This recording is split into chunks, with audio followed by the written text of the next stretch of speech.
I met a gypsy. Like, it was just a different time though, right? Like, nowadays it's just like, you know, you look at the guys that won the championships this year, it's like Chase Sexton as an American kid. Now it's like the Dungey model.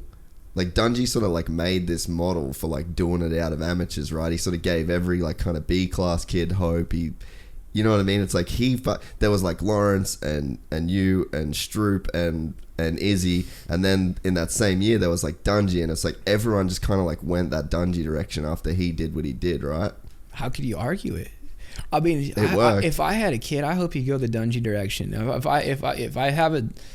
I have a kid and he wants to ride dirt bikes, I'm gonna be like, see this guy right here, Ryan Dungey. This is how you got to do it. Look how nice he is. Everybody likes. Like, Dungey's the man. He's the best. He's like the best role model, representative of the sport. Like, you can't ask for a better guy. And I mean, I used to, you know, I was my rival. I used to be, you know, like. Yeah, I was gonna say, I bet you would have never thought you'd say that at one point. No, never. But I mean, what do you do? Like, I don't think Dungey was, when I was racing when we were young, I don't think he was near as good as me. No, fuck no. But he took that and just kept working, and he just like surpassed I mean, he's got, if you could trade careers with anybody, like I'd trade careers with Dungey. Like, didn't really ever get hurt, was on the podium like every single weekend. Like, even if you're getting thirds, those checks still cash pretty good, dude. And he got like and he was the there most every thirds, single weekend. Well, dude, you go out to like the perfect thing with Dunge, like you go out to we did a Glamis shoot with him, like a Fox shoot, and then there was Ken and Dunge. They were both on KTM, and like you look at Ken and you're like, that motherfucker is talented on a dirt bike. And you look at Dunge and it's like he's just taking his foot off everywhere and like dabbing and like squirreling jumps like 10 times before he can actually throw like a tiny whip compared to Ken. You're like, if you only could look at the super technical aspects of riding and you had like Ken or yourself or Berriman and then Dunge, you'd be like, yeah, these guys would fucking smoke that guy.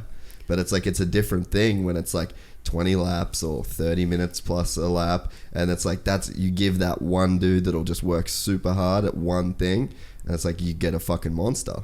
Well, I mean, I challenge anybody that thinks they're like, for me, I think I'm a really good jumper, right? I think I can do stuff that nobody can do. Well, I mean, in my head, you know, like, I'm like, oh, I can do that. Like, this is gonna be the quad god. You're the quad god. But then, you know what?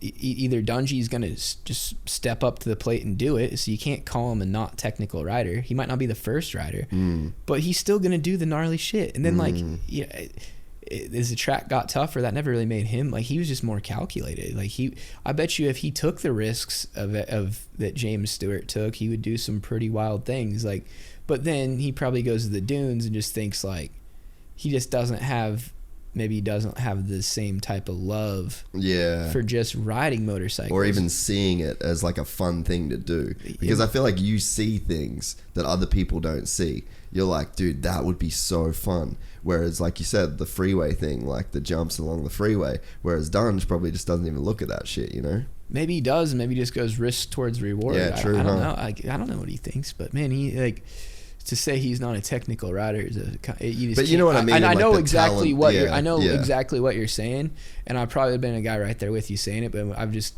over the years, you kind of just got to really take a look at things. I mean, the guy, you know, he went through when the tracks were gnarly. He went through where tracks were kind of, you know, some tracks that weren't tough. Yeah, true. Huh? And he was there every weekend, so you can't say he wasn't technical. Like, no, that's true. Yeah, I mean, I don't know. You see like a guy like you or Hanny though, and it's like you could just look at something. You'll just do it. There's no like, you're not just thinking about that shit as much as what, you know, those guys sort of are. I guess we just lack the discipline. Yeah, mate. But it's just different things though. I like, for me, I think my biggest problem is maybe I just didn't, when I was a kid, like I probably want to do better to race. Like tomorrow we're racing Auckland Supercross, and I probably have a burning desire in my gut to do better, to do good tomorrow, like worse than I had when I was racing these Supercrosses. Yeah. Like, I didn't care. Like, why do you think that was though? Maybe because it was too easy. Dude, like, me and Ricky had that fucking conversation today. Not about you, but just about talent in general. It's just too easy. Like, maybe not too easy, but, or maybe what it is you're in the back of your head like, oh yeah, okay, yeah, that guy beat me the other day. Like, he got squirrely and held it wide open and he beat me. Like, dude's still a goon. Yeah. And like in the back of your head, like, I mean, you know how many times I've thought that Like I thought that with anytime Villapoto or somebody beat me, I'm like, well, whatever. He's gonna crash one of these days. Like, he'll be over it. And you know what? Guys like that just keep continuing to get better, and guys with that pussy mindset lack the discipline to try hard and lack what it takes. And I mean, dude, I think with like guys like you, because I feel like I've said it on here a couple of times, like, but I think human potential is like a real motherfucker. Like, you would know that you're one of the most talented dudes ever to ride a dirt bike. Hanny's the same. Like, there's just those fucking dudes. Could do anything, any discipline, you've just got that talent. But like, that talent's a motherfucker to live up to. And it's like, sometimes I think it's easier to have that thing where it's like, yeah, that guy's, you know, you can sort of play it off because people know, like, dude, if Josh Hill really got serious, if Josh Hill really had discipline, like, no one could beat him. Like, that's a lot to live up to as a fucking kid. Yeah, I don't know what it is. I don't know, like, what, maybe I guess it's the ego or something, the fear of putting in all this effort and then knowing you're not good enough. Yeah. On the side of, like, always thinking you got this upswing, maybe, like, subliminally. I don't know. I mean, it's I when I was a kid, people would be like, "Yo, you need to go talk to a sports psychologist." And I'm like that's stupid, you know. Yeah. Like, I don't need somebody that doesn't know nothing about my sport trying to tell me what to think, you know. But now, as I look back, like, that might not be a bad thing to do if you're a kid, because there's people that may not know anything about your sport, but they're gonna know about what makes people great. And just because you are great at your sport doesn't make you, like, just because you're really, really good at your sport isn't going to, maybe you might not leave an imprint. Like, I mean, I bet you nobody really knows my name in 20 years. You know what I mean? Like, you're only as good as your last moto. Like, I might, like, the water park video guy. Yeah.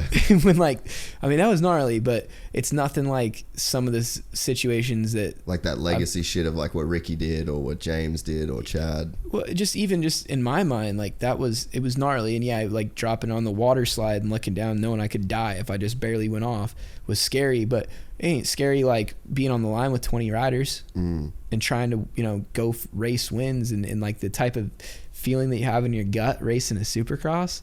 It's nothing like that. I mean, it's, you know, you get like, yeah, well, I hope that video looked cool. I hope they got the right angle. Like, you get this little celebration feeling, like, when you pull something off. Even like when I did that nose wheelie front flip thing, like, that was pretty heavy to me at that time.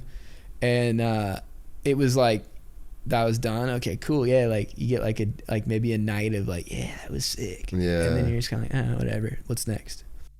We're excited to announce the launch of our new membership site, gypsytalesp.com, packed with exclusive content and perks that you won't find anywhere else. This is your chance to become a part of the Gypsy Gang.